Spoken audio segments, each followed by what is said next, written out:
안녕하세요. 저는 어려서부터 공부에 욕심이 많고 열정이 넘쳤지만 공부머리가 뛰어나지는 못했던 지극히 평범하고 별 볼 일 없는 남자입니다. 미숙아로 태어나 또래 아이들보다 몸도 마르고 연약했던 저는 겉으로 보기에도 타고난 성격이나 IQ로 보아도 어디 하나 매력이라곤 찾아볼 수 없는 그런 존재였습니다. 어린 시절에야 뭣도 모르고 나를 친구로 대해주는 같은 반 아이들 덕분에 제가 남들보다 아주 후지다는 것도 보잘것없는 사람이라는 것도 전혀 눈치를 못 챘어요. 하지만 누구에게나 오는 사춘기 시절은 저에게도 제 친구들에게도 어김없이 찾아왔고 중학교 2학년, 조금은 어린 나이에 학교 친구들과 조금씩 멀어지게 되었습니다. 1학년 때까지만 해도 친하게 지냈던 친구들이 각각 다른 반에 배정을 받게 되면서 자연스레 멀어졌고 2학년 반에는 처음 보는 아이들이 많았습니다. 그중 한 무리가 제 옆을 지나가다가 코를 킁킁거리기 시작했고 그것이 제 외로운 학교 생활의 시작이 되었어요. 아, 뭐지? 어디서 쉰내 나는데? 쉰내가 나는 아이. 셔츠 두 벌을 매일 세탁해서 다리미로 다려입는데도 제게는 쉰내가 난다더군요. 처음 그 말을 들었을 땐 발뺌을 하고 아니라고 성질을 내다가 두 번, 세 번 반복되었을 땐 애들 몰래 화장실에서 셔츠를 벗은 채 코를 박고 미친 사람처럼 냄새를 맡아댔습니다. 저만 느끼지 못하는 그 쉰내라는 냄새의 정체를 찾기 위한 몸부림이었어요. 빨래비누로 군데군데마다 문질러 깨끗하게 헹구어서 거실방 천장을 따라 줄지어진 빨랫줄에 널려있던 저의 교복 셔츠. 새하얀 비누를 묻혀 벅벅 문질러대면 그 박자에 맞추어 졌다 폈다 하던 손등이의 주름들. 매일 세탁을 하는데도 때국물이 나온다고 저희 할아버지께서는 구시렁 되셨습니다. 그럼에도 할아버지께서는 변함없이 제가 학교를 마치고 돌아오자마자 셔츠를 가지고 빨래판 앞에 자리 잡고 앉으셨습니다. 비가 오는 날에도 눈이 오는 날에도 찬바람이 부는 날에도 뜨거운 더위가 기승을 부리는 날에도 제 셔츠는 할아버지의 손끝에서 새로운 생명을 얻고 또 얻었어요. 저녁을 먹고 거실에 누워 말없이 텔레비전 속 야구 경기를 시청하시다가 9시가 되면 무심하게 빨랫줄에 걸려있던 덜 마른 셔츠를 가져다가 다림질을 해주셨던 할아버지. 그렇게 할아버지께서 온 정성을 쏟아주신 나의 자랑스러운 교복 셔츠가 놀림거리가 되더니 견딜 수 없는 수치심이 들었고 감당하기 힘든 괴로움이 들었습니다. 쉰내라는 단어를 처음 들어봤으니 쉰내가 무엇인지도 알지 못했습니다. 누구를 붙잡고 물어보기도 힘든 상황이었고 아이들은 점점 더 저를 보며 쉰내난다 떠들기 시작했어요. 1학년 때 같이 친하게 지내던 친구들마저 복도에서 마주치면 저를 피하기 시작했습니다. 쉬는 시간에도 수업 시간에도 저는 셔츠 손목에 코를 박고 미친 듯이 냄새를 맡았습니다. 분명 아무런 냄새도 느껴지지 않았기 때문에 너무나 억울해서 그런 행동을 했던 겁니다. 그러다 제가 쉰내라는 냄새의 정체를 깨닫게 된 것은 체육 시간이었어요. 체육 시간을 앞두고 당번 활동을 하고 교실로 돌아오니 저희 반 아이들은 이미 다 체육복을 갈아입고 운동장으로 나간 상태였습니다. 저도 늦지 않게 체육복을 갈아입고 운동장으로 나가려는데 그때 책상 위에 아무렇게나 널브러진 아이들의 셔츠들이 눈에 들어왔어요. 도대체 너네들 셔츠에는 어떤 향기가 나길래? 그대로 저벅저벅 걸어가 아무 셔츠를 집어들고 냄새를 맡았습니다. 그리고는 적지 않은 충격을 받았어요. 당황한 저는 다른 자리에 있던 셔츠를 가져다 냄새를 다시 맡았습니다. 하지만 그 자리에 있던 셔츠도 또 다른 자리에 있던 셔츠도 몇 개의 셔츠에 코를 박아보아도 결론은 같더군요. 우와, 얘네들 셔츠에는 꽃향기가 나는구나. 확실히 제 셔츠에서 나는 냄새와는 완전히 다른 냄새였습니다. 그날 아프다는 핑계를 대고 학교를 조퇴하고 집으로 가서 옷장 속에 있는 옷을 몽땅 다 꺼내어 냄새를 맡고 또 맡았네요. 혹시나 단 하나라도 그들과 같은 꽃향기가 나는 옷이 있지는 않을까 해서요. 그런데 나지 않더군요. 저녁 시간이 되어서야 집으로 돌아오신 할아버지께서는 방바닥에 널브러진 온갖 옷가지들을 보며 기함을 하셨습니다. 아유, 이거사, 이게 다 무슨 짓이냐? 그때까지도 저는 부정하는 마음으로 옷가지들의 고개를 쳐박고 있었고, 나무라는 듯한 할아버지의 그 말투를 듣자마자 참아왔던 눈물을 터뜨리고 말았어요. 할아버지, 애들이 나한테 쉰내 난대. 쉰내가 뭐야 도대체? 난 그게 뭔지도 모르는데. 그거 알아? 애들 옷에서는 꽃향기가 나. 옷에서 꽃향기가 난다고. 그게 말이 돼? 버르장머리 없이 할아버지께 울분을 토해내고 나니 방 안에는 작은 정막이 찾아왔습니다. 얼마 안가 부스럭거리는 소리와 함께 할아버지께서 바닥에 옷가지들을 주섬주섬 주워 모으시더군요. 한참 말없이 엉망이 된 옷가지들을 하나하나 개어두신 할아버지께서는 몹시 화가 난다는 듯이 딱 한마디를 제게 하셨어요. 그따위 썩어 문드러질 놈들하고는 말도 섞지 마라. 그날 정말 이불 속에서 밤새워 눈물 콧물을 쏙 뺐습니다. 할아버지께서 말씀하신 그 썩어 문드러질 놈들이 거의 전부였으니 미칠 노릇이었어요. 아무하고도 말을 섞지 않으면 나는 누구와 친구를 할 수 있을까? 할아버지는 왜 내 말을 이해 못하실까? 막막하고 억울한 마음에 밤을 꼬박 지새웠습니다. 그리고 이틀 후 아침에 일어나 교복을 입던 저는 제 코를 의심하고 말았어요. 킁킁 수십 번을 다시 맡아보아도 분명 그것은 꽃향기였거든요. 애들 것보다는 훨씬 희미하고 옅었지만 틀림없이 꽃향기였습니다. 할아버지, 이거 뭐야? 어떻게 한 거야? 여쭈어 보아도 할아버지께서는 그저 대접그릇에 담긴 단감을 깎기만 하셨고 화장실로 달려가 빨래판 위에 올려진 비누를 발견하고 나서야 그 향기의 정체를 알 수 있었습니다. 분홍빛이 도는 아주 동그란 비누. 친구들 옷에는 꽃향기가 난다고 울부짖는 손주를 위해 오래된 빨래비누를 저쪽 구석으로 치우고 분홍빛 도는 세숫비누로 셔츠를 손빨래 해주신 것이었어요. 그날 하루만큼은 학교에 가는 길이 내내 즐거웠습니다. 날아갈 것 같은 기분, 이제 그 지긋지긋한 쉰내로부터 해방되었다는 기쁨, 아이들이 이제 더는 저를 피하지 않을 것이라는 확신. 학교에 가니 아이들은 저를 더는 놀리지 않았습니다. 지나가며 꼭 한 번씩은 들려왔던 쉰내 공장이다 하던 소리는 더 들려오지 않았어요. 하지만 딱 그뿐이었습니다. 놀림은 사라졌지만 아무도 제게 말을 걸지 않더군요. 먼저 다가가 보아도 다들 말없이 저를 피하기만 할 뿐이었습니다. 그렇게 저의 지독히 외로운 학창 시절이 시작되었어요. 괴롭고 끔찍하고 처절하면서도 가장 무서운 것은 그런 환경 속에 도저히 적응할 수가 없었다는 것입니다. 그렇게 저는 중학교를 친구 하나 없이 졸업을 했습니다. 고등학교 입학 후에는 늘 자신감이 바닥이었습니다. 덩치가 산만해지는 아이들도 있고 똑똑해서 집이 잘 살아서 어깨를 당당히 펴고 걷는 아이들 사이에 저는 늘 돌연변이 같은 존재였어요. 변해버린 성격 탓인지 아니면 자라면서 자연스레 드러나는 빈부격차 때문인지 그게 아니면 정말 제가 이상한 아이라서 그랬던 것인지 제게는 친구가 하나도 없었습니다. 정말 잔인했던 것은 그와는 별개로 그 누구도 제게 관심을 두지 않는다는 점이었습니다. 안티팬도 팬이라는 말 혹시 들어보신 적 있으신가요? 싫어하고 미워하는 것도 관심이 있고 애정이 있어야 가능하다는 의미로 알고 있는데요.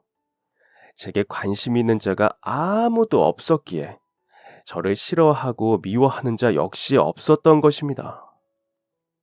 투명인간. 사람의 몸이 투명하게 바뀐다는 생각 자체만으로는 놀랍고 재미있는 상상이지만 투명인간과도 같은 처지가 되어본 저로서는 아, 글쎄요. 추천하지 않습니다. 정말 외롭고 처절한 시간들이거든요. 그래도 그 시간을 무사히 떠나보낼 수 있었던 것은 교과서 덕분이었습니다. 외로움을 이겨낸다기보다 외로움을 잊어낸다는 것이 알맞은 표현이겠죠. 극한의 외로움 속에서 그 외로움을 잊어내기 위해 공부에 제 모든 시간을 쏟아부었어요. 할아버지께는 고등학교에 가고 나서까지도 친구가 없는 제 모습을 들키고 싶지 않았습니다. 그래서 학교를 마치면 집으로 곧장 가는 것이 정말 싫었어요. 교복 셔츠를 다려주시겠다고 저를 기다리고 계시는 것이 너무 마음 아프고 싫어서가 컸습니다. 제가 17엔 나름 15의 행동을 후회하던 나이였거든요. 그때 죄송했다 사과 한마디면 되는데 무뚝뚝한 할아버지를 닮아 똑같이 무뚝뚝했던 저는 사과 한 번을 제대로 못 드렸네요. 아무튼 그래서 학교를 마치고 집으로 가기가 싫었던 저는 야간 자율학습이 다 끝나고 난 후에도 느릿느릿 교실에 남아 교과서를 들여다보았습니다. 하도 읽어 너덜너덜해지고 앞뒤 내용을 수업과 상관없이 모조리 외워도 모자랄 정도로 보고 또 보았어요. 웃긴 건 그렇게 했는데도 막상 제 머리에 남는 내용은 별로 없었다는 것입니다. 학교 경비 아저씨께도 처음에는 학생 하나가 학교가 끝났는데도 열심히 책을 들여다보고 있으니 기특해 하시다가도 하루 이틀 반복되니 집으로 들어가라 말씀을 하셨어요. 그렇게 교실에서 쫓겨난 저는 학교 운동장에 있던 등나무 아래에 발걸음을 멈췄습니다. 여기서 뭐하니? 눈을 둥그렇게 뜨고 종이가 찢어져라 책 위의 글자들을 노려보고 있던 저를 발견한 사람은 바로 저희 담임 선생님이었습니다. 아마 좋은 말로 해도 집으로 가지 않는 저를 걱정하신 경비 아저씨께서 담임 선생님께 따로 연락하신 것 같았어요. 저는 그 상황 자체를 모면하기 위해 대충 그럴듯한 핑계를 댔습니다. 집에는 가기 싫고 공부는 하고 싶고 그래서요. 어쩌면 경비 아저씨께서 그랬던 것처럼 공부에 대한 제 열정을 기특해 하시지 않을까 하는 어긋난 기대를 하면서 말이에요. 그런데 공부를 하고 싶다는 제 말은 들리지 않는지 집에 가기 싫다는 말에만 초점을 맞추는 선생님이 그때는 얼마나 밉고 싫었는지 모릅니다.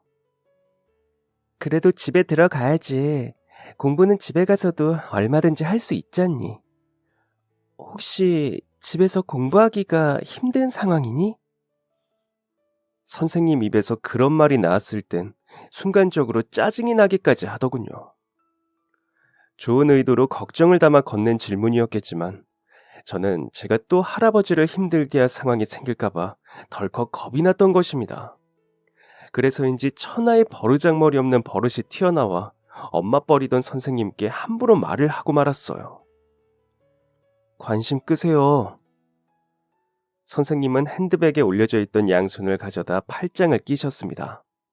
그리고는 좋아, 네가 그렇게 공부가 하고 싶으면 어디 한번 해보렴. 대신 다음 수업 시간에 치를 쪽지 시험에서 100점을 맞아야 허락해 줄 수가 있어. 라고 말씀하셨어요. 거기까지 들은 제가 처음으로 든 생각이 무엇이었는지 선생님께서 아신다면 아마 배꼽을 잡으며 뒤로 넘어가실지도 모르겠습니다. 쪽지 시험 100점? 할만한데? 저 자신을 믿어도 너무 믿었던 저의 근거 없는 자신감이었어요. 매일 질리도록 교과서를 들여다보았으니 따로 시험을 치지 않아도 그 내용을 다 외우고 있다 믿었던 저였습니다. 그리고는 기다리고 기다리던 쪽지 시험 시간이 다가왔고 교탁 앞에 선 선생님께서는 반 아이들을 향해 말씀하셨어요. 자, 오늘 너희들이 애타게 기다리던 쪽지 시험 보는 날이지? 선생님이 이번에 너희들을 위해 아주 특별한 선물을 준비했거든. 오늘 시험에서 100점 맞는 애들, 너희들은 야자 시간 후에 등나무 아래에서 추가로 자유롭게 더 공부할 기회를 주겠다. 어때? 다들 욕심나지? 100점 맞고 싶지? 자, 3번, 아자아자! 선생님께서는 진심으로 좋은 선물이라는 듯 아이들을 향해 말씀하셨고, 곧이어 교실 곳곳에서는 탄성이 터져 나왔습니다. 등나무 아래가 웬 말이냐며 모기밥 된다는 둥, 야자를 마치고 나서까지 학교에 있고 싶지 않다는 둥, 공부가 어떻게 선물이 되냐는 둥 불만 가득한 소리들이 교실을 가득 채웠어요. 그때 교탁 앞에서 그런 아이들 사이로 저를 물끄러미 바라보시던 선생님과 딱 눈이 마주쳤고, 저는 꼭 속마음을 들키기라도 한 것처럼 당황하며 그 눈을 피했습니다. 저도 사실 공부가 좋아 책을 보는 게 아니었으니까요. 외로움을 잊기 위해서, 그리고 그런 학교 생활을 할아버지께 들키고 싶지 않아서 도망치듯 찾아낸 피난처가 교과서였던 것일 뿐이니까요. 그리고 그날 당연하게도 저는 그 쪽지 시험을 통과하지 못했습니다.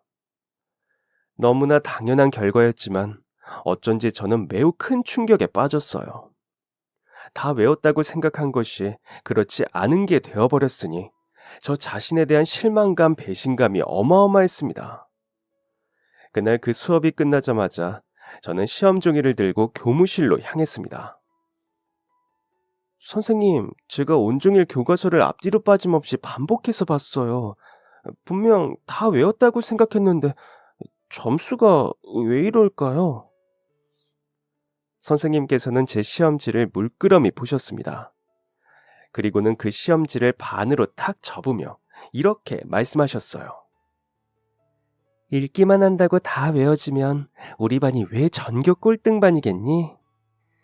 수찬아, 역사라는 것은 실제 일어났던, 실제 살았던 사람들의 일대기들을 묶어놓은 것이니 외우기만 하기보다 이야기를 이해하려고 하다 보면 더 도움이 될 거야.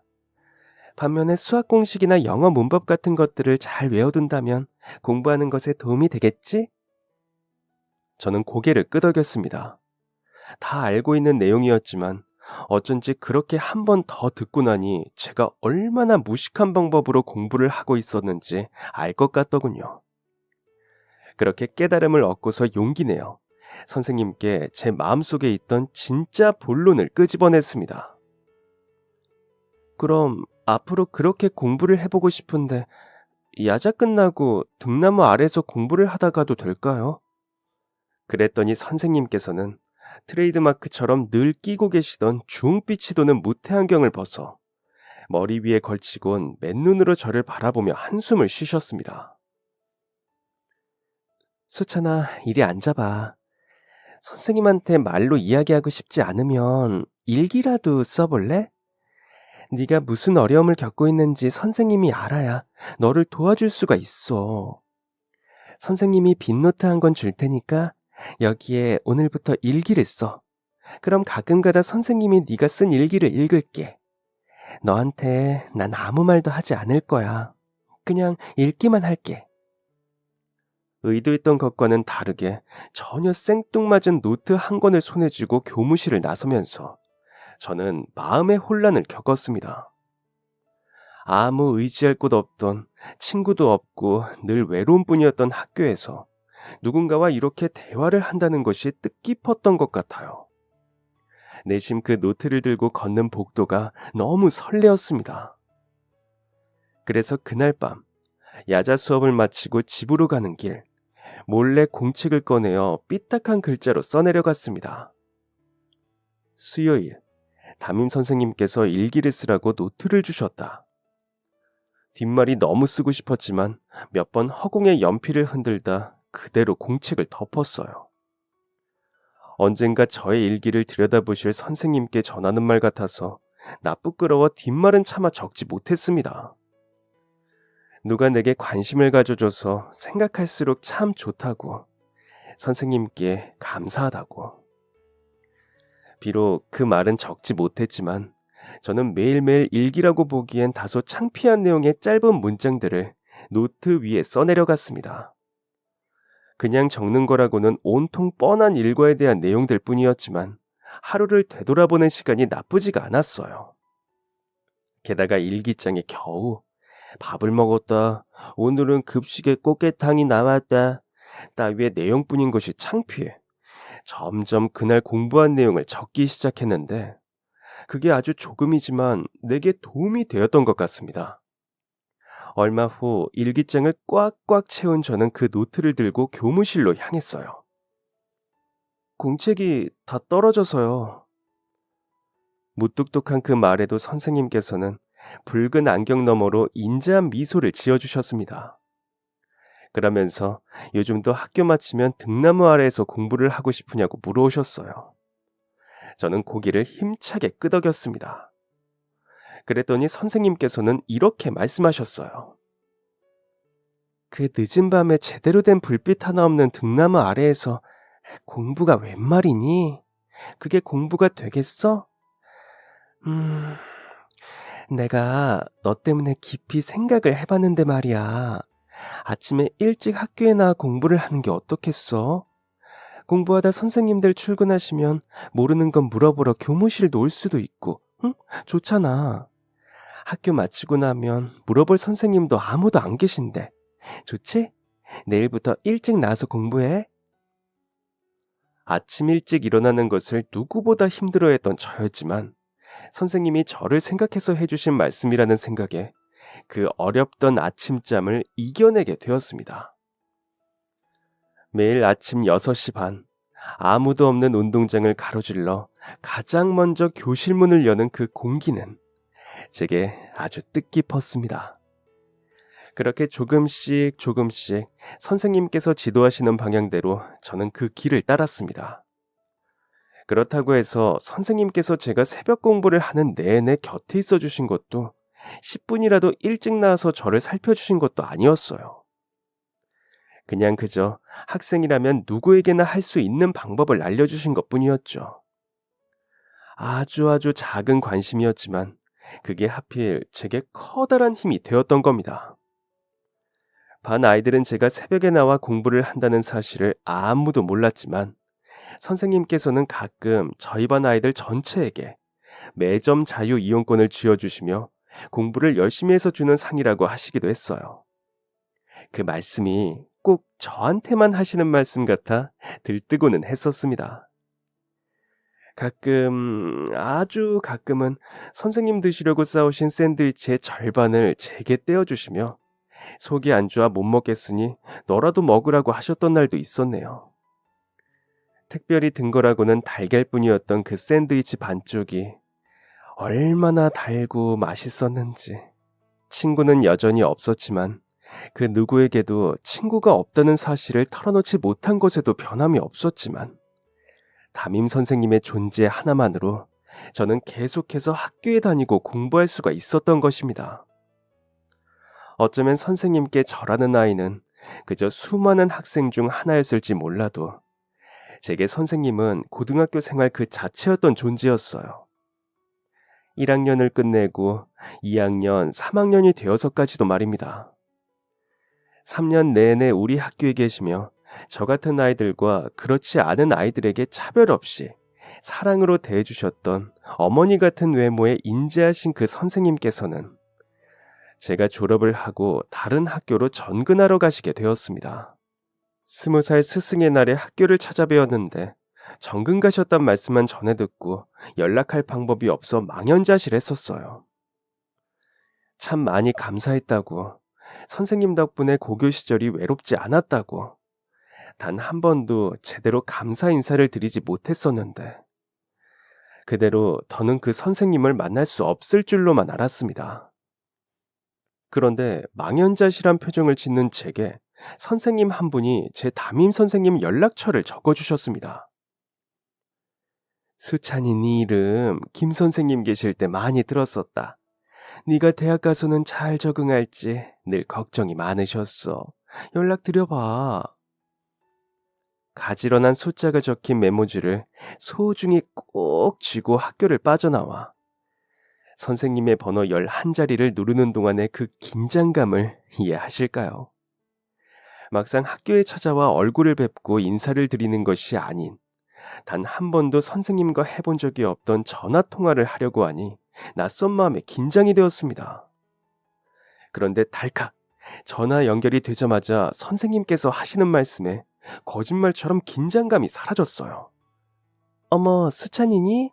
방금 막 물리 선생님께 전화 받았어. 수찬이 맞지? 학교 생활은 좀 어때? 괜찮니? 스승의 날이라 찾아뵈었던 것뿐이라고 졸업하면서 감사하다는 말씀 한 번을 못 드렸던 것이 마음에 걸려 찾아온 것이라고.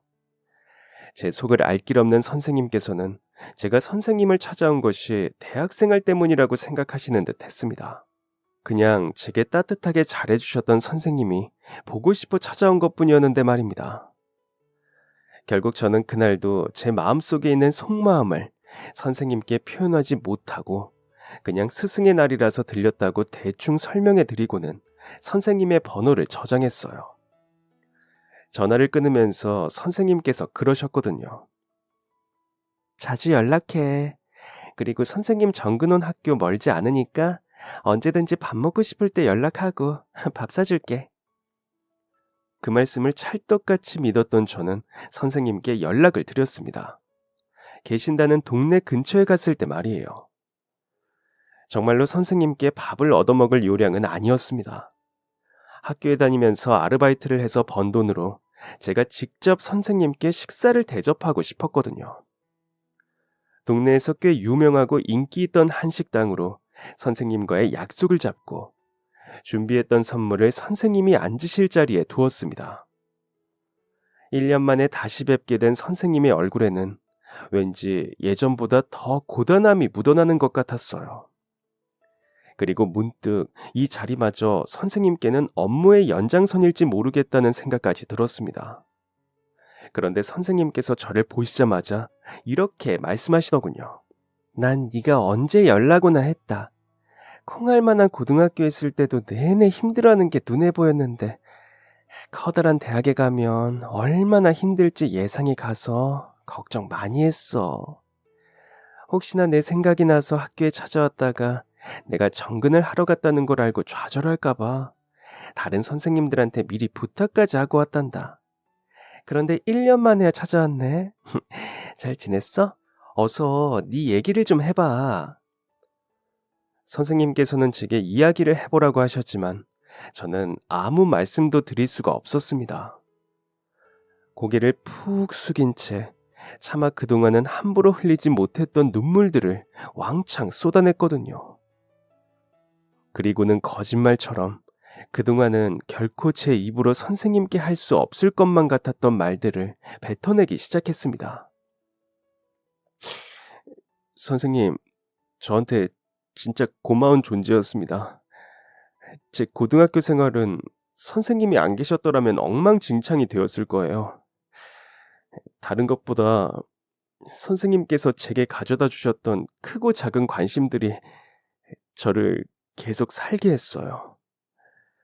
부모가 없는 아이라서, 할아버지와 단둘이 사는 아이라서 빨래 세제도 세탁기도 햇볕 한 점도 들지 않는 집에 사는 아이라서 모두가 등을 돌릴 때, 아무도 제 존재를 인정해주지 않고 투명인간 취급할 때 선생님께서 가져주신 그 관심 하나가 저를 지금까지 살게 했어요. 정말 감사합니다. TV에 스승의 날 뉴스가 나오는데 선생님 생각이 났어요. 스승의 날에 가장 큰 감사를 받아야 할 분은 선생님이라는 생각이요.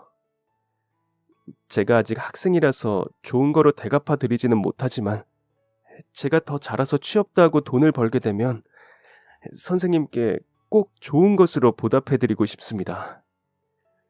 그때까지 귀찮으시더라도 제가 연락을 드리며 지내도 괜찮으실까요? 선생님께서는 고개를 끄덕이셨어요. 그걸 왜 물어보고 결정하려 그래. 나도 마음 다해 가르쳤던 제자가 오래도록 연락을 해준다면 영광이고 기쁨이지. 물론 그 마음만으로도 나는 충분히 고맙고 말이야. 어두운 그늘이 져있던 네 얼굴에 언젠가부터 빛이 드는 걸 보면서 나도 큰 보람을 느꼈어. 지금 학교를 옮기고 나서도 너만큼이나 특이하고 말 안 듣는 학생들이 참 많아. 수찬이 너는 그 중에 가장 특별한 아이였어. 공부를 하겠다고 이리저리 미꾸라지처럼 꾀를 부리지 않나. 지질이도 공부 못하던 애가 그 좋은 대학에 덜컥 붙지를 않나. 선생으로서는 이보다 더 보람찬 일이 어디 있겠니? 그렇게 저는 그 후로 선생님께 종종 연락을 드리며 지냈습니다. 대학 생활도 고등학교 때처럼 마냥 힘들지는 않았습니다. 그냥 어린 시절보다는 조금 더 친구들 사이에 거리가 있는 느낌이라 오히려 제게는 좋았거든요. 같은 수업을 듣는 같은 학번이라고 해서 꼭 친해져야만 하는 것 아닌 그런 사이들. 밥도 자유롭게 혼자 먹었습니다. 꼭 누구와 같이 식사를 하지 않아도 아무도 이상하게 보지 않는 곳이었어요. 할아버지께서는 좋은 대학에 가서 제 얼굴이 폈다며 좋아하셨지만 사실 그 대학이 아니었더라도 고등학교와는 다른 그 자유로운 분위기가 제 숨통을 트게 했을 것 같습니다. 그렇게 대학도 무사히 졸업하고 저는 한 전자회사에 입사하게 되었습니다. 대학 시절부터, 아니, 어쩌면 고등학교 시절부터 선생님에 의해 인간관계에 조금씩 자신감을 되찾고 있었던 저는 회사에서 아주 좋은 성격의 직원으로 평판이 자자했어요. 사회생활을 하려면 어느 정도는 일부분 연기를 하기도 해야 한다는 것을 깨달은 저는 상대가 원하는 모습으로 제 모습을 바꾸어가며 최선을 다해 회사 생활을 했습니다. 와, 이 박 대리는 회사에 목숨까지 바칠 기세야. 누가 농담식으로 저를 민망하게 만들어도 괜찮았습니다. 목숨을 바치는 것까지는 아니더라도 회사에 충성을 다할 마음은 언제나 품고 있었거든요. 회사에 취업하고 어엿한 직장인이 된 후에 가장 좋았던 점은 바로 저희 할아버지가 더 이상 일을 나가지 않으셔도 된다는 점이었습니다. 회사에 다닌 지 1년 만에 자가는 아니지만 햇빛이 드는 집으로 이사를 하고 할아버지 이제 일 나가지 마. 그냥 집에서 내가 벌어놓은 돈으로 밥 먹고 친구들이랑 놀러 다니셔. 할아버지께 그 말씀을 드릴 때의 짜릿함은 아직도 가슴에 또렷합니다. 아직 집을 사고 차를 사고 돈을 모으려면 까마득하게 먼 세월이 남았다는 것을 알면서도 사시는 동안 내내 저 하나 키우시려 이런 고생 저런 고생 사서 하셨던 할아버지를 놓아드리고 싶었습니다. 그 어깨에 올려진 손주 자식이라는 무거운 짐을 하루빨리 덜어드리고 싶었습니다. 1년 동안 설득을 한 결과 할아버지께서는 제가 일한 지 2년 차에 일을 그만두셨고 더는 빨래판에 손을 비벼가며 손주옷 빨래를 하지 않으셔도 되는 분이 되었습니다. 솔직히 말해서 정말 뿌듯했습니다. 살면서 가장 잘한 일이 있다면 그거였다고 생각해요.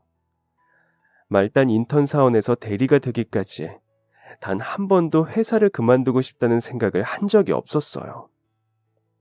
어쩌면 제 인생의 선생님만큼이나 할아버지만큼이나 고마운 존재가 회사였던 것 같습니다. 저한테 마음을 베푼 것은 없었지만 돈을 벌고 모으게 해주었으니 다른 의미로서의 고마움이 분명히 있었어요. 그리고 그런 고마운 마음에 해가 거듭나면 거듭날수록 그 회사를 제 회사처럼 여기는 마음이 생겨나더군요. 누가 강요한 적도 없고 이야기한 적도 없었지만 저 스스로 그랬던 것 같아요. 비록 회장님께서는 제 이름 하나도 알지 못하시겠지만 말입니다. 그래도 제 삶이 참 단조로웠고 편안했고 저는 그 느낌이 진심으로 좋았습니다. 그러던 어느 날 회사 출근길에 사고를 당하게 되었습니다. 큰 사고는 아니고요. 가벼운 접촉사고예요. 건널목을 건너다가 어떤 사람과 세게 부딪히는 바람에 그 사람이 들고 있던 뜨거운 커피가 제 와이셔츠 위로 쏟아졌습니다. 정말 뜨거웠지만 회사 생활을 하며 버릇이 된 건지 저보다도 상대방을 먼저 챙기게 되더군요. 괜찮냐는 제 질문에 여자는 울상이 되어 가방에 있던 물티슈를 죄다 꺼내 건넸습니다. 뜨거우시죠? 정말 죄송합니다. 저는 괜찮아요. 정말 죄송합니다. 제 가방에 있던 짐이 다 쏟아져 나와 길바닥에 나뒹구는데도 커피를 뒤집어 쓴 제 걱정을 하기에 바쁜 그 여자의 모습을 보고 있자니 거울을 보는 것 같은 기분이 들었어요. 물론 그 상황에서 잘못을 따지자면 여자 쪽이 조금 더 잘못했던 상황이었기 때문에 사과하는 것은 당연하다고 생각합니다. 하지만 뜨거운 커피를 뒤집어 쓴 것은 저뿐만이 아니었거든요. 여자도 소매자락이 갈색 커피로 물들어가고 있었습니다. 하필이면 그런 일을 당한 곳이 건널목 위였던 저희는 부랴부랴 짐을 챙겨 같이 건널목을 건넜습니다. 어색하게 보도블럭 위에 서서 저는 시계를 들여다보며 여자에게 말했어요. 저는 정말 괜찮아요. 그쪽은 괜찮으세요? 여자는 고개를 끄덕였습니다. 출근하시는데 방해된 것이 아니냐며 다시 울상짓는 여자를 보며 서둘러 자리를 피해야겠다는 생각이 들었어요. 얼른 늦지 않게 출근을 해야 하는데 여자와 계속 마주하고 있다가는 지각이라도 할 것 같은 예감이 들었기 때문입니다. 멈춰서서 다시 보니 정말 예쁜 사람이더라고요. 그렇게 저는 와이셔츠를 축축하게 물들인 채 회사로 향하던 발걸음을 재촉했습니다. 그리고 그날 제 모습을 보고 깜짝 놀란 팀장님께서는 제게 이런 제안을 하셨어요. 아유, 이거 화상 입은 거 아니야? 이 소주로 소독해야 할 것 같은데. 오늘 퇴근 후에 골목 포차에서 한잔 어때? 에? 황당한 제안이지만 회사에 다니면서 단 한 번도 그런 자리를 피해본 적이 없었던 저는 그렇게 팀장님의 손에 이끌려 술자리에 참석하게 되었습니다. 그리고 그 자리에는 저뿐만 아니라 저희 팀 인턴 사원부터 주임까지 다양한 직급의 팀원들이 함께했어요. 혼자가 아니라는 생각에 조금 든든했지만 직원들의 표정을 보니 어쩐지 미안함이 들었답니다. 그렇게 한참 술자리가 무르익어 갈 때쯤 일어난 일입니다. 누군가 제 앞에 와서 허리를 숙여가며 꾸벅 큰 소리로 인사를 하는 것입니다. 또 뵙네요. 안녕하세요. 괜찮으세요? 아까는 정말 다시 한번 죄송합니다. 자세히 보니 그 인사는 저를 향한 것이었고 인사를 하는 사람의 정체는 아침에 제 와이셔츠에 커피를 쏟았던 그 여자였습니다. 회사 사람들 앞에서 그런 상황이 연출된 것이 퍽이나 당황스러웠던 전 자리에서 벌떡 일어나 그 여자분을 일으키며 괜찮다고 급하게 상황을 수습했어요. 그런데 그때 그 여자를 뒤늦게 발견한 저희 팀 인턴 사원이 자리에서 벌떡 일어나며 말했습니다. 정윤아, 너 우리 대리님하고 아는 사이야? 대리님, 걔 제 친구예요. 고등학교 동창. 흥미로운 시선으로 저를 바라보시던 팀장님께서는 안타깝다는 표정을 지으셨습니다. 다들 왜 실망한 표정으로 저를 바라보는지도 모르는 채 저는 서둘러 그 여자를 그 자리에서 보내기에 열심이었어요. 그런데 이미 잔뜩 취한 인턴과 그 여자를 말리기엔 역부족이었습니다. 저 정인이도 같이 마시면 안 되겠습니까, 팀장님? 대리님하고도 아는 사이처럼 보이는데 말입니다. 애가 참 착하고 좋습니다. 인턴 사원의 그 말에 대답이 채 떨어지기도 전에 그 여자는 자리를 비집고 앉아 잔을 내밀었습니다. 받아주셔서 감사하다고 사실 자기가 이 회사에 면접을 봤었는데 떨어졌었다고 말이에요. 이렇게 회식이라도 해볼 수 있어서 기쁘다면서 활짝 웃는 그 여자를 보고 있다가 저도 모르게 화들짝 놀라고 말았습니다. 인턴 사원과 친구라면 저와는 무려 6살 차이였습니다. 6살 차이면 제가 수능을 볼 때 초등학교에 다니고 있었을 나이거든요. 그런 아이 같은 존재를 앞에다 두고 속으로 정말 예쁘다고 생각한 저 자신이 참 쓰레기처럼 느껴졌어요. 고개를 절레절레 저으며 눈앞에 있는 술잔을 들어 입으로 털어 넣었습니다. 그런데 앞에 앉은 그 여자가 냅다 소리치는 게 아니겠습니까? 저 그쪽한테 반했습니다. 그 후부터는 이 기억이 없습니다. 제가 필름이 끊긴 건지 테이블에 머리를 쳐박고 윙윙거리는 사람들의 소리를 들었던 것이 마지막 기억이에요. 어떻게 집으로 들어갔는지 기억도 나지 않고 아침에 눈을 뜨니 어젯밤 일들이 모조리 다 꿈처럼 느껴지더라고요. 특히나 기억이 끊기기 전 마지막에 저를 향해 소리쳤던 그 여자의 외마디 외침은 더욱더 꿈처럼 느껴졌습니다. 그렇게 간신히 몸을 일으켜 물을 마시면서 핸드폰을 들여다보는데 이어지는 충격에 그만 마시던 물을 다 뿜어버렸어요. 잘 들어가셨어요? 정윤이라고 저장된 연락처로부터 온 메시지와 기억나지 않는 전날에 제가 주고받은 메시지들이 눈앞에 펼쳐졌거든요. 기억이 나지 않을 정도까지 취한 것이 남 부끄러워 직원 중 누구에게 쉽게 연락도 하지 못했습니다. 무슨 일이 있었는지 너무나 궁금했지만 알 길이 없었죠. 그런데 그때 그 인턴 사원으로부터 전화가 걸려왔습니다. 허겁지겁 전화를 받은 제게 그 인턴 사원은 말했어요. 어머, 대리님, 그런 면이 있는 줄 몰랐었는데 어제 저도 대리님께 반할 뻔했습니다. 멋있으셨어요. 근데 어제 기억은 나시죠? 우리 정윤이 정말 착하고 좋은 아이입니다.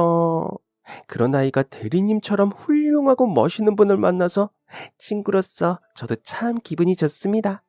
이건 정말 저희가 친구라서 드릴 수 있는 말씀인데요. 제 친구 만나주셔서 정말 감사합니다, 대리님.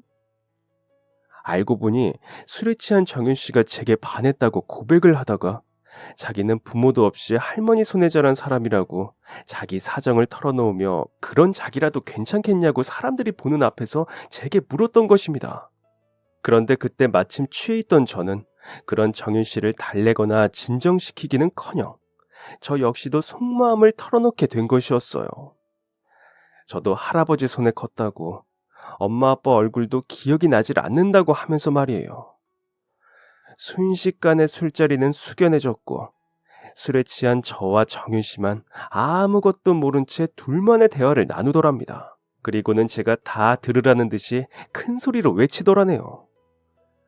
정윤 씨, 제가 평생 지켜드릴게요. 라고 말이죠. 인턴의 말을 들으며 수치심에 미쳐버릴 것만 같았습니다. 어디서 그런 용기가 나온 건지, 이제 앞으로 팀원들의 얼굴은 또 어떻게 봐야 할지, 또 그걸 지켜보시는 팀장님은 저를 어떻게 생각하셨을지, 눈앞이 캄캄했어요. 그래도 모두 즐거웠다고 인턴이 뒤늦게 말을 수습했지만 이미 제 마음은 괴로워지고 난 후였습니다. 전화를 끊기 전 인턴의 마지막 말. 대리님, 근데 설마 모르실 건 아니죠? 우리 정윤이 상처받아요.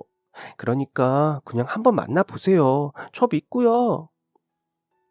졸지에 6살이나 어린 여자와 연애를 시작하게 된 저는 술에 취해 실수로 그랬다는 말이 상처가 될까봐 차마 입 밖으로 꺼내지도 못하고 그렇게 어설픈 연애를 시작하게 되었습니다. 연애라는 것은 20대 초반에 친구들의 소개팅으로 짧게 만나본 이후로는 처음이었어요. 회사에 제 열정을 쏟아부어대느라 그랬던 것도 있고 어쩌다 보니 자연스레 연애할 일이 없었습니다. 그런데 이렇게 공개적으로 연애를 시작하게 될 줄은 꿈에도 몰랐던 거죠. 그렇게 갑작스럽게 시작한 연애였지만 저희는 꽤 잘 맞았습니다. 6살이라는 나이 차이를 잊게 할 만큼 정윤이는 마음이 성숙하고 생각이 깊은 사람이었어요. 오히려 제가 부족한 게 많아 배울 점이 많았습니다. 그리고 무엇보다 자라온 환경이 너무나도 비슷했던 저희였기에 때때로 힘든 일이 있을 때 서로에게 큰 위로가 되어줄 수 있었어요. 할머니 손에 외롭게 컸던 정윤이와 할아버지 손에 외롭게 컸던 저는 서로에게 뗄려야 뗄 수 없는 좋은 동반자가 되어주었습니다. 그리고는 앞으로 남은 인생도 평생 함께하자는 약속까지 하게 되었어요. 그렇게 저희는 상견례도 없이 서로의 댁에 할머니와 할아버지를 찾아뵙는 것으로 인사를 드렸습니다. 저희 할아버지께서 좋은 분이셨던 것만큼 정윤이의 할머니께서도 따뜻하고 좋은 분이시더라고요. 할아버지께서는 드디어 장가를 간다는 저를 보며 한 번도 보이신 적 없던 눈물을 글썽거리셨습니다. 사나이 자존심에 차마 그 눈물을 흘리지는 못하셨지만 맺힌 눈물방울에 담긴 의미를 알기에 제게는 참 뜻깊은 순간이었어요. 각자의 댁에 인사를 드리던 날, 저희는 바로 결혼식 날짜를 잡았습니다. 그리고 청첩장이 나왔을 무렵 스승의 날에 맞추어 선생님을 찾아뵙게 되었어요. 제가 연애를 한다는 것도 모르고 계셨을 선생님이지만 그 사람과 제가 6살 차이가 난다는 것을 아시면 어떤 반응을 하실지, 그리고 그 사람과 결혼까지 하게 되었다고 말씀드리면 또 어떤 반응을 하실지 너무나 궁금했습니다. 그리고 사랑하는 정인이를 선생님께 보여드릴 날이 머지 않았다는 생각에 설레고 기대되는 마음이 컸어요. 드디어 선생님과 만나기로 약속한 스승의 날이 다가왔습니다. 약속 장소에 먼저 도착해 선생님께 드릴 청첩장을 꺼내어 두고 설레는 마음으로 선생님을 맞이했습니다. 청첩장을 받고 얼마나 놀라실지 그 표정을 상상하면서 말이에요. 그리고 마침내 선생님과 마주 앉아 조심스레 청첩장을 건넸습니다. 제일 먼저 선생님께 드리고 싶었습니다. 라고 말씀드리면서 말입니다. 그런데 선생님께서 제가 드린 청첩장을 열어보지도 않으시고 너 진짜 이 애랑 결혼을 한다고? 하고 되물어 오시는 것이 아니겠습니까? 아직 제가 결혼을 한다는 건 입 밖으로 꺼내지도 않았는데 어떻게 봉투만 보고 제가 결혼을 한다는 걸 알게 되신 건지, 게다가 봉투에는 아무것도 적혀 있지 않은데 누구와 결혼하는지는 왜 알고 계시는 건지 어안이 벙벙했습니다. 아무것도 말씀드린 적이 없는데 선생님께서는 이미 모든 것을 다 알고 계시는 듯 했어요. 제가 놀라서 아무 반응도 하지 못하고 있자 선생님께서 먼저 말씀을 꺼내셨습니다. 정윤이, 그 애도 내 제자였어, 이놈아. 저는 너무 놀라서 입이 떡 하고 벌어지고 말았습니다. 너무나도 자연스럽게 제 아내 이름을 말씀하시는 선생님은 사실 저만의 선생님이 아니셨던 것입니다. 정윤이도 선생님의 제자였다며 저를 나무라듯 말씀하시는 선생님의 표정에서 서운함과 한심함을 동시에 읽었어요. 어떻게 그동안 한 번을 먼저 이야기해주지를 않았느냐며 저희 두 사람이 연애하는 것을 정인이 소식을 듣다 알게 됐다고 선생님께서는 그렇게 서운함을 감추지 못하셨습니다. 그리고는 어떻게 6살이나 어린 아이와 연애할 생각을 했느냐고 나무라셨어요. 사실 처음에 선생님께 말씀드리지 못했던 이유가 그 때문이었거든요. 나이 차이가 크게 난다는 것을 선생님께서 알게 되시면 틀림없이 한 소리를 하실 것 같았기 때문입니다. 정인이와 선생님의 관계는 알고 보니 저만큼이나 돈독했습니다. 제가 고등학교를 졸업하고 난 후 전근을 하러 갔던 학교에서 선생님과 정인이가 만나게 되었다고 하셨어요. 할머니와 단둘이 어렵게 살고 있는 정인이를 보시고 선생님께서는 저를 떠올리셨다고 합니다. 얼굴에 진 그늘하며 풍기는 분위기가 묘하게 너를 닮아 있었어. 네 생각도 나고 그때 내 생각도 나서 정윤이한테 내 마음이 참 많이 가더구나. 정윤이하고 너하고 다른 점이 무엇인지 아니?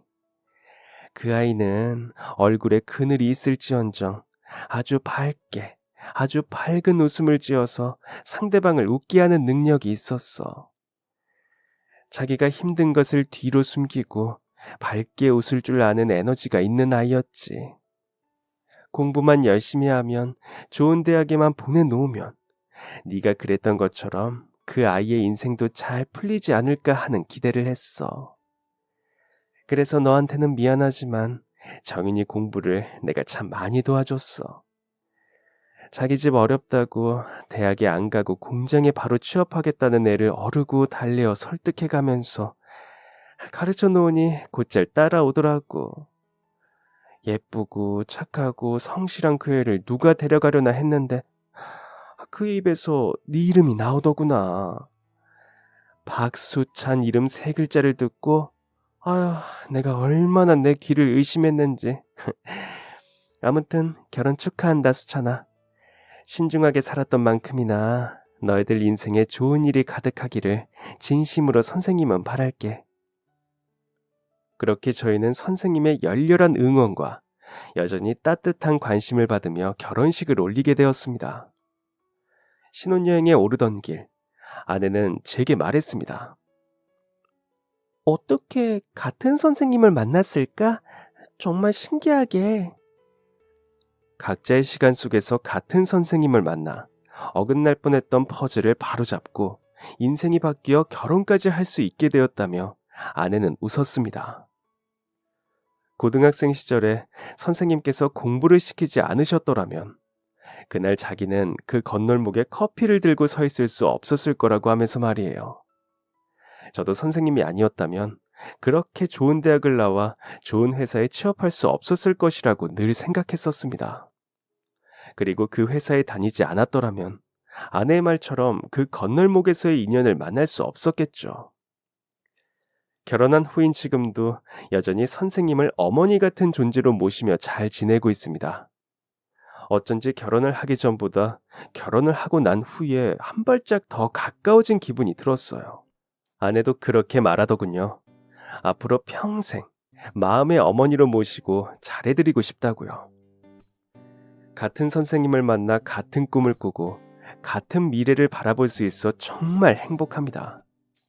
그리고 그 모든 꿈의 길을 열어주신 멋진 선생님, 최영숙 선생님께 진심으로 고맙습니다. 앞으로도 선생님께 부끄럽지 않은 제자가 되기 위해 열심히 살아보려 합니다.